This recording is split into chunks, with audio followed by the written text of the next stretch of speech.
Today's lesson is about vectors in the plane. What are vectors? A vector is a quantity with a direction and magnitude.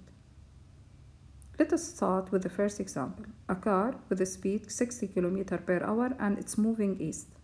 You could tell it's a vector because we have a magnitude of 60 km per hour and a direction of moving east.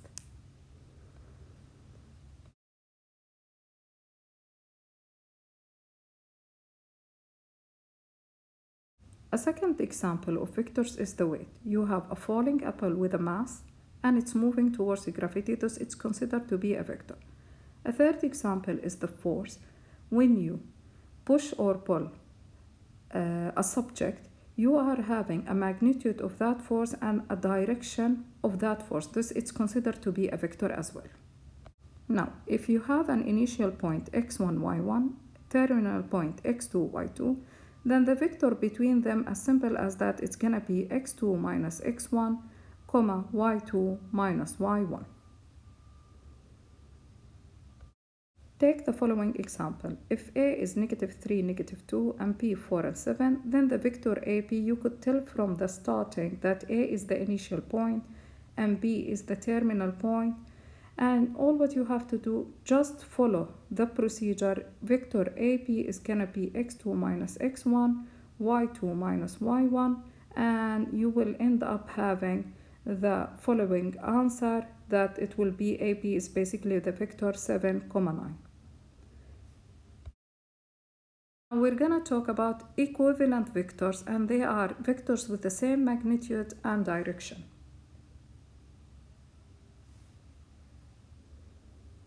Okay, show that vector RS is equivalent to vector BQ.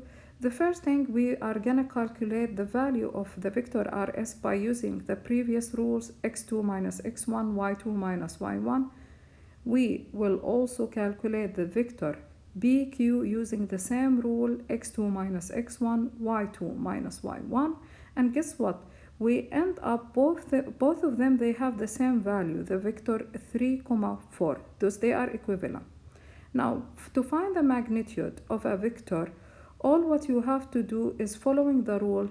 Magnitude is basically x squared plus y squared, as you can see from this example.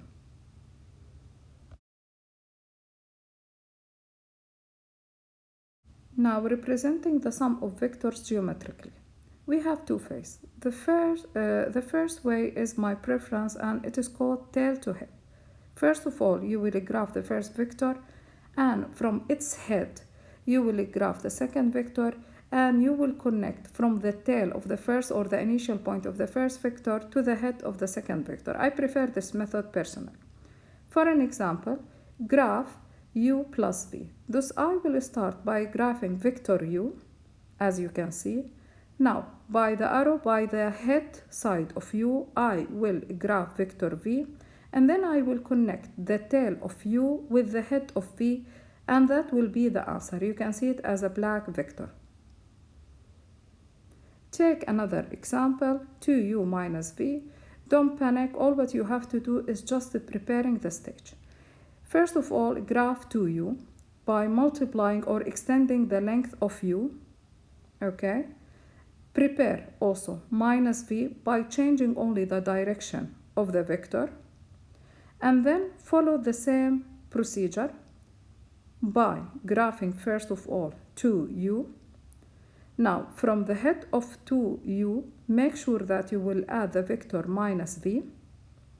And now, from the tail of 2u, extend an arrow up to the head of minus v, and like this, you will have the answer, 2u minus v. Now, I'm gonna move to the second method, which is parallelogram. You always graph vectors u and v as two sides of the parallelogram, and the diagonal between them is gonna be the answer. Take the following example. Graph u plus v. Thus, from the same initial point, I will graph side u and side v, and I will complete this imaginary parallelogram. Now, once I'm done with this imaginary parallelogram, from the same starting point, I will graph the diagonal, and it's the answer of this question. to the last part of the lesson. If we are giving u as a vector 3, 7, then 5u is just multiplying the value 5 into the values of the vectors as you can see in front of you.